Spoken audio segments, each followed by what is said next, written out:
Ladies and gentlemen, our next speaker in this session is a fellow called Paul Hillier. Paul is from AIRB Group and he's going to present to us on how to provide a safer car park and what parameters influence the likelihood and severity of collisions that occur within car parks and at the interface with the public highway. Will you please make welcome Mr. Paul Hillier?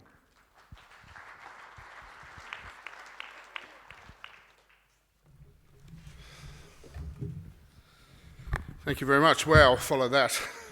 I think what I can offer is a couple of things, actually. You've heard from the southwest of England. You're now going to hear from a small market town in the southeast of England originally. So, Chichester in West Sussex, my home in the UK, originally, emigrated in 2000. I also like fish and chips. But in the time I've got available, I'm just going to take you through some of the things which are passionate about road safety, some things about saving lives on our roads, which we can translate to car parking environments. If I was here with a group of bridge engineers or structural engineers, they go, oh yeah, a road is just something to get between two bridges. So think about something with the car parking audience I have here. You know, roads are about getting between two car parks, aren't they? Okay. But I want to change your mind a little bit on that. There are some things that we can do within the car park environment and the interface between the roads and the public highway where we can actually make a few things safer. I'm going to touch upon the modern approach to road safety and how we can use some of the key messages from that to make a difference. So, I'm going to talk a little bit about the incidents that we do have on car parks. What's the extent of the problem? How much do we know? Do we actually know the full extent of what's happening there? But then I'm going to touch upon what determines the likelihood or the severity of crashes in the overall world. And how does that relate to what's happening in car parks? Then, as mentioned, a few thoughts on how can we make things safer in general.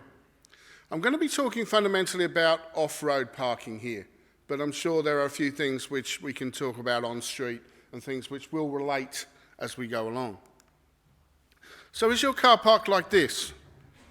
Is this the problem that you have in car parks in terms of injuries or damage? Is it something like this?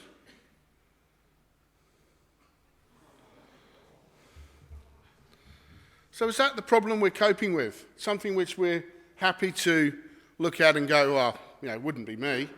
Or is it something perhaps, sorry, I'm trying to find out where this influence is. Just going to push it forward. Or is something like this perhaps an issue?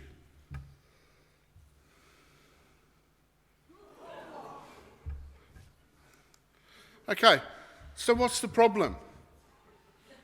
The first one we cope with, don't we? Okay, we have some lovely things called insurances. We all moan and grumble about our insurance premiums. And a few comments that I picked up. You know, it's a low-speed environment. That's all okay, yeah, isn't it? Or perhaps we get the odd slip, trip and fall. We put some speed humps and people trip over them. We know that we have perhaps issues with some elderly people, mobility impaired. But what's the extent of the problem? What sort of things are happening out there? Is that the correct picture? How many people die on our roads in Australia each and every year? Who thinks it's around about 1,000 people? Put your hand up if you think it's about 1,000. 1,100? 1,200? Yeah, it's about 1,192 last year in the calendar year. 1,200 people each and every year killed on the roads, and that includes people in car parks, okay? Often we don't think about these sort of things. And I'll give you a few studies as to why we've started thinking about this. Go back to 1994. Here's a study, two eminent researchers in road safety, Rochelle Harif and Bill Young, looking at things here. They were having incidents in car parks. You can pick out some of the red headlines here. But there are injuries happening only less than 1% of incidents. So the majority were just vehicles banging into vehicles, okay? Mainly pedestrians, but where there were impacts, the average speeds were about between 20 and 30 kilometres an hour. Now, please, put that into the memory bank. 20 to 30 kilometres an hour, or write it down if you want to. Some cars going in car parks as high as 60 kilometres an hour in some of the service type bits of road or between the parking areas. Okay, so again, commit that to memory, 60 kilometres an hour. Impact speeds while looking for car parking spaces between about 13 and 18 kilometres an hour. Okay, now I can see a few people saying, well, you know, low speed impact here we go. He's just telling us what we've already known. There was lots of underreporting. But we move on to a study in the Victorian government in May 2010.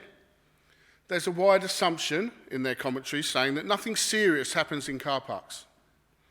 Cars are at rest 95% of the time, aren't they? So nothing much happens.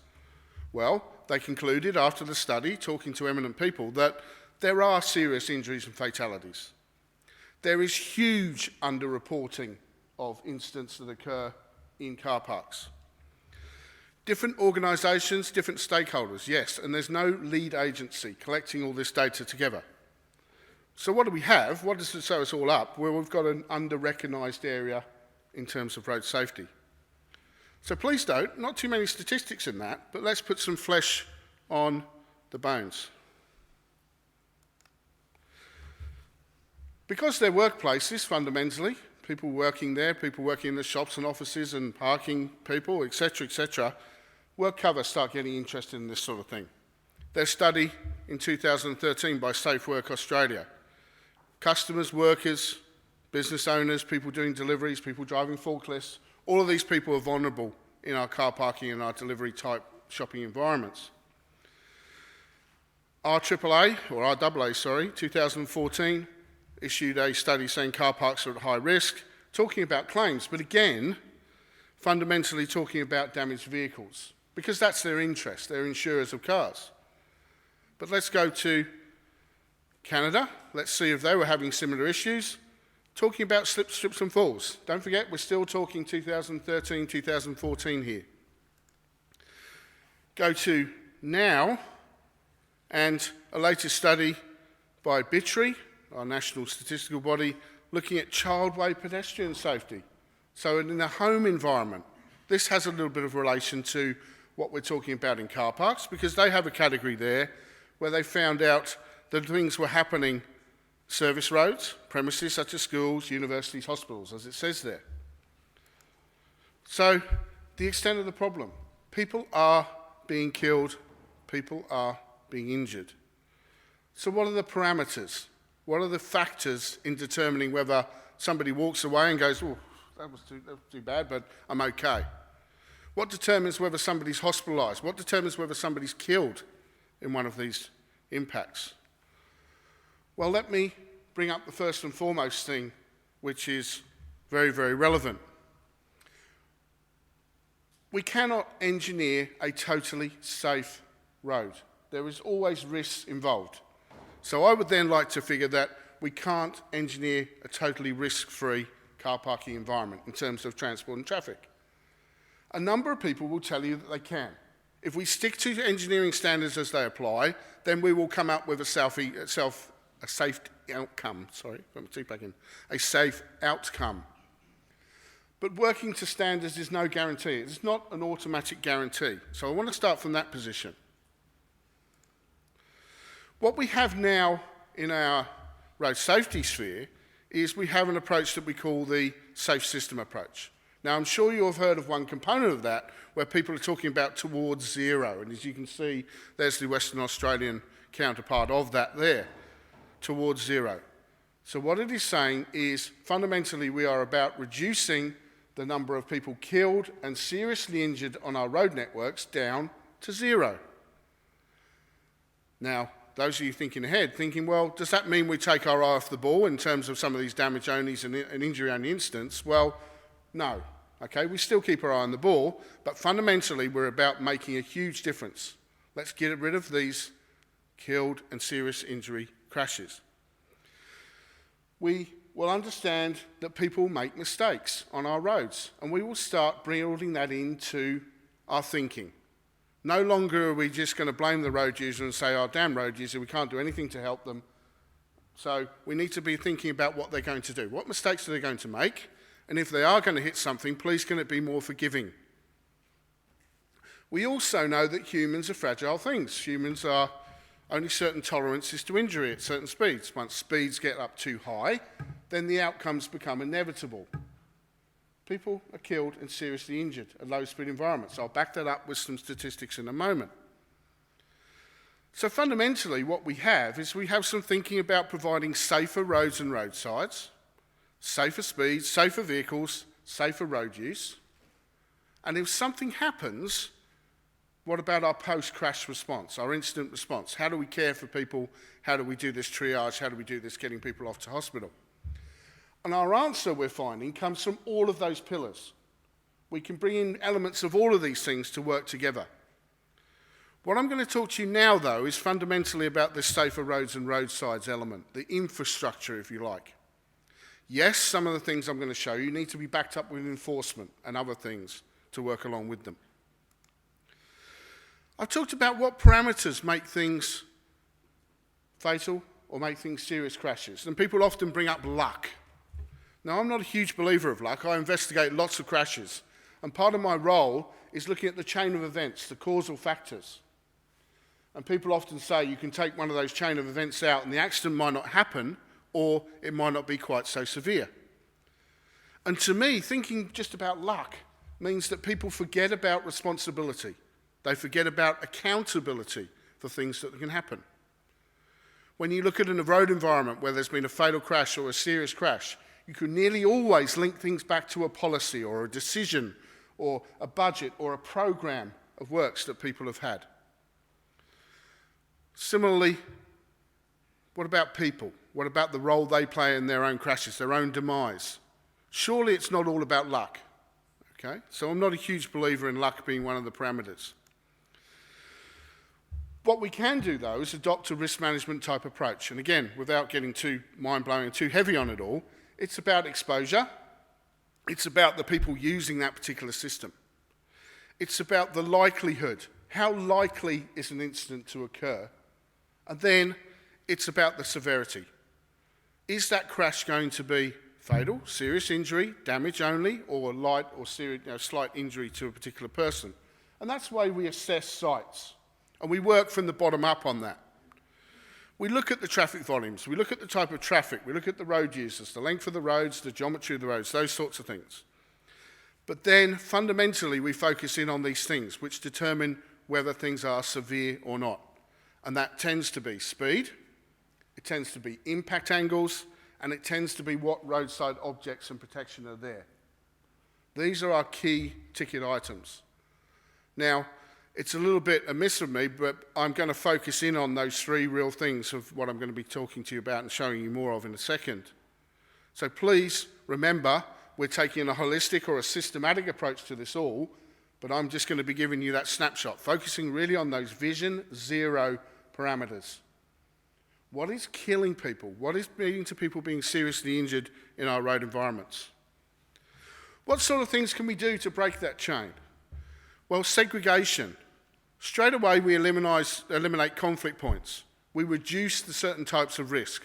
We reduce that interface between pedestrians and a car, cyclists and a car, cars, people, big trucks. If we can do that, that's one of our big things. So dedicated facilities, providing those, okay, and I hear the points made earlier about our desire to just produce that with paint, but true segregation and segregated facilities can be one of the things really good for us. Speed is one of the most important things. And please to remember, I'm talking here about speed management. I'm not talking about speed limits here at the moment.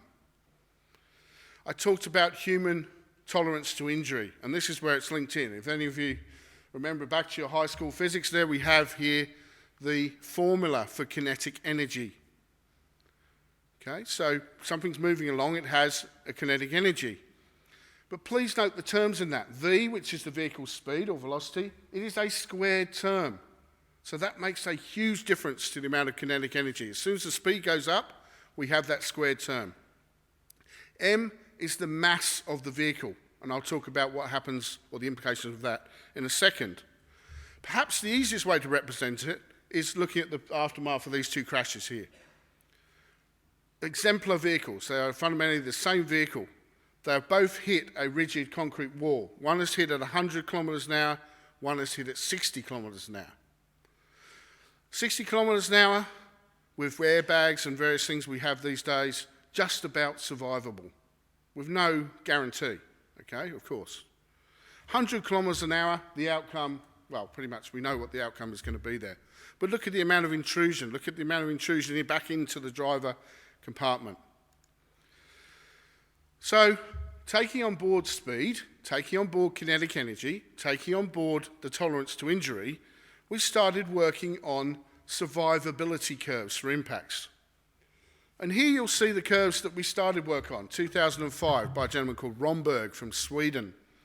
And these give you the probabilities of an incident being fatal or serious for certain types of collision.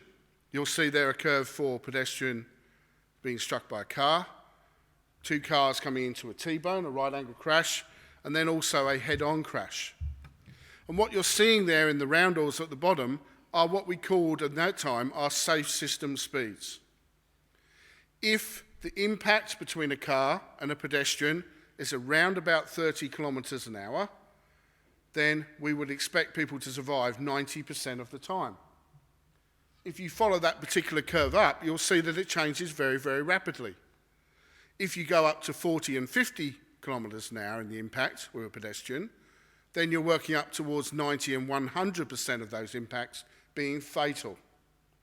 So in that small space of speed, that can be the outcomes. And you'll see the similar curves there for T-bone crashes, 50, head-on crashes, 70. So please, what was our earlier numbers that we had? Impacts happening with pedestrians at 20 to 30 kilometres an hour. Mobile speed, upward speed, top speed, 60 kilometres an hour. Remember from the research report I showed you at the start. So we're operating at the very limits of that sort of environment. Those aren't safe system compliant speeds, and we will then get what we should expect, people to be killed and injured in those sort of situations. That's why we're so passionate, we're so keen about having 40 kilometres an hour limits around schools, and would love to make it 30 kilometres an hour if we could. These are the curves we started off the safe system with, but the more research we do, the more research we do for Australia and our conditions and the way that we operate, you can see that the curves have now changed slightly, and this is the recent research which will be published hopefully in about 12 months or so's time with the new Austroads report. Please note that pedestrian impact with a vehicle has now gone down to 20 kilometres an hour. Please note that a side impact or a T-bone has now gone down from 50 kilometres an hour to 30 for the same probability of serious injury or a fatality. We're realising that these things are killing people, okay? These things are happening in our environments. Now, we're not suggesting for a second that in all places we can provide those, and we're not suggesting that those are going to be our new speed limits. Similarly, you can use this methodology to actually raise the speed at a location where the characteristics of the road and its usage permit us to do so. So please don't think it's all about reducing speed, reducing speed, reducing speed. It's appropriate speeds for the environment. So going back to our car parks, 20 kilometres an hour, 10 kilometres an hour, some zones we're working towards would seem to be safe system compliant. What we do now is we make alliances and we argue and we say, oh, there's no way we're going to be able to provide 10 or 20 kilometres an hour. We're not even going to try. Well, how about we think about it in another way? Let's have those as our target. Let's see if we can provide them more often than not. And if we can't, let's just raise the bar a little bit lower. Sorry, lower the bar a little bit. Yeah, sorry. With heavy vehicles that we might have around a shopping development, delivering and all these sorts of things, the heavy vehicle wins, okay, just through the matter of mass.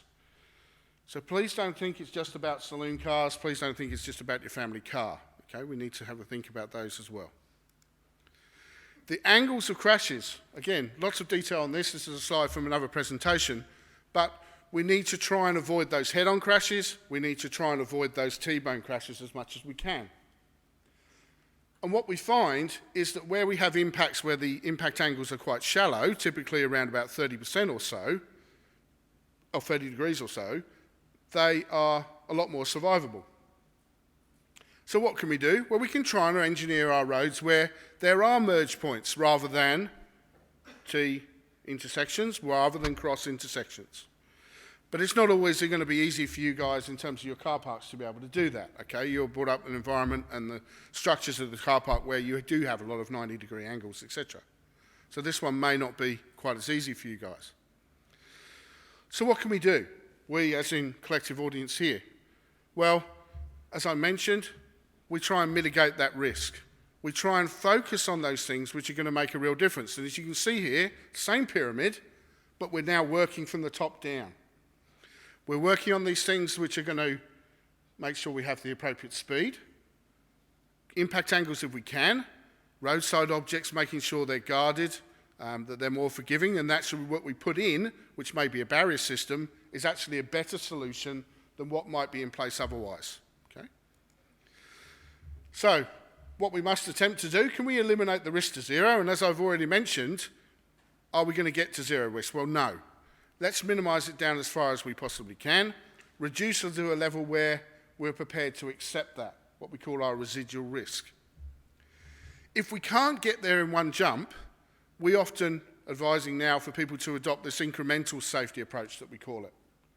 So rather than saying, look, our budgets aren't there, we're never going to get there, let's not even try, let's make some giant steps, some steps towards the safe system solution. So let's work towards that.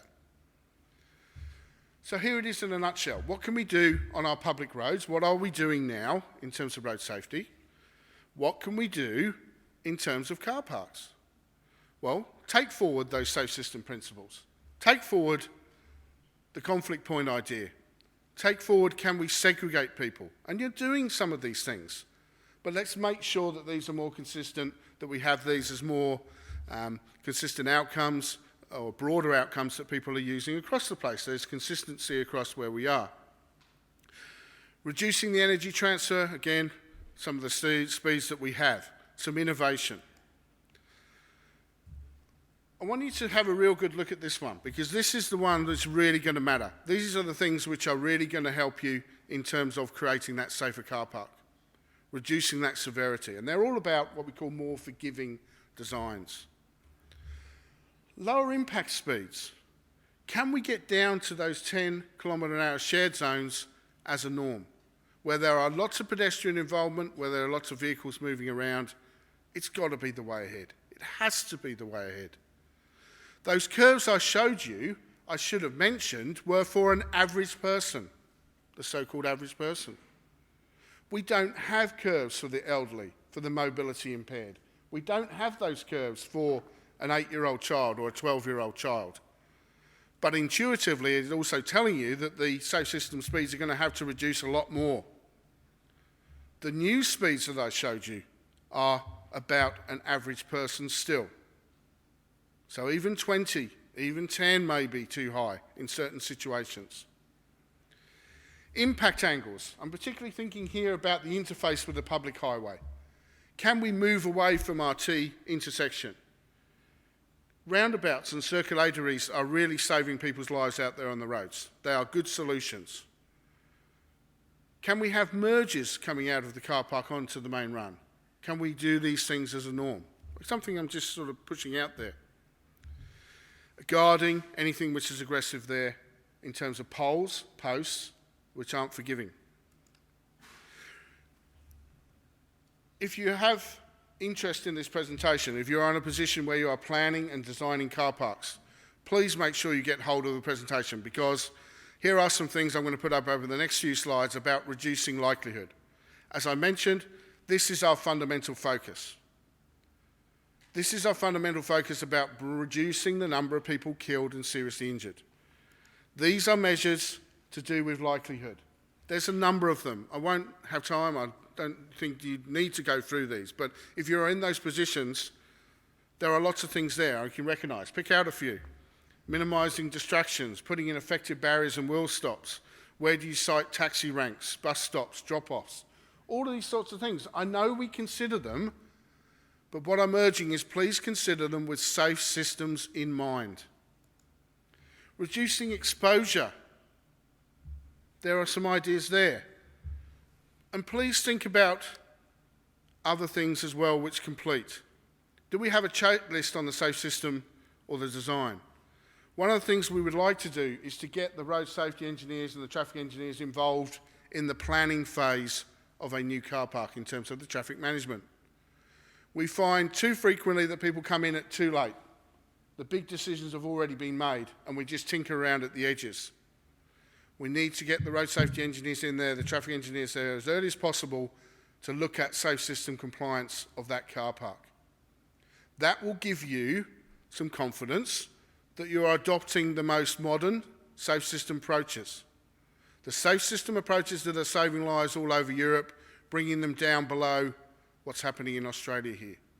We've done extremely well. We're down to around about 5 deaths per 100,000 population. But we must learn from countries where they're down around 2.3 deaths per 100,000 population. And that means looking to Scandinavia, looking to Europe on some of these things. I know we have some difficulties out there. What do we do with this sort of thing? Emerging issues. What do we do with this sort of thing? Mobility scooters. But what I would suggest is please don't go, we can't do anything about them. We need to be innovative. That's a huge word we picked up from previously. Let's try things. Let's try some things quickly. If they don't work, let's go back and analyse why. Let's introduce some new things, some new measures to make sure we get this right. What guidance is there out there? Well, there's the study on the left there, which has got some interesting things in it. It certainly has some pointers on designing safer car parks, okay? It's not as heavy in terms of the safe system approach that I talked about, but if you are planning and building new car parks and designing them, certainly have a look. The Austroads Guide, which is the National Guide to Traffic Management, Part 11 on parking, obviously has some provision there, getting a bit dated now, is being updated at the moment, okay? But we also have some things to help you on the safe system approach at the planning phase, and as you can see there's an Austroads report there from 2016. There was a whole raft of things on this safe system approach, but we're advocating getting involved in that planning stage as early as possible. So if you're involved in that, and not just for the car parking issue, if you're involved in developers, developer contributions, all these sorts of things, making the safe system approach, please have a look at that document. So what about the closing remarks? Well, I think we mustn't think of car parks as totally being low-speed environments, nothing much happens. I'm confident that no one in this room totally believes that. I'm confident that people still are concerned. They are professional people who are trying to reduce harm, trying to manage their duties of care with their car parks. I truly believe that. But we can help. We can help with our approaches to safety that are emerging. So I guess in a nutshell, it's about what we can do. It's about the things that can matter, and it's about the things that we control. And those are the things we do first. That's those safe system approaches talking about the severity. Please think about speed. Please think about impact angles. And please think about objects and things that you have in there. Please remember those safe system speeds. 20 kilometres an hour or so for a pedestrian vehicle impact. You might be driving along in your car or looking and thinking, gee, that's not very much, okay? That can kill somebody. People are dying being struck at 20 kilometres an hour. People are dying in right-angle vehicle impacts at 30 kilometres an hour.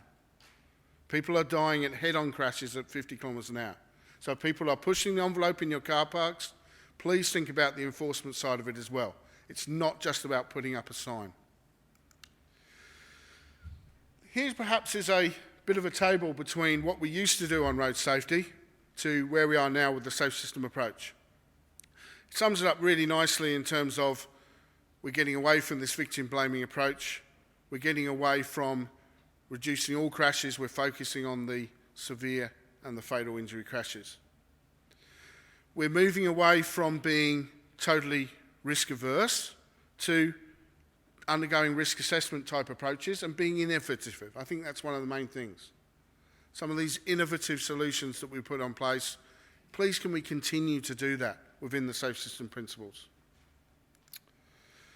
I think what we all want is safe car parks. We all want that for the economic stability. We want that for sustainability of what we're doing from everybody's perspective. It's a win-win, okay? And that's where I'm from. As you've hopefully detected, passionate road safety advocate.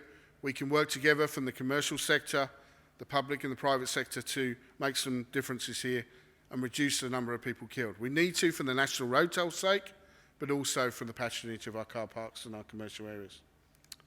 Thank you very much.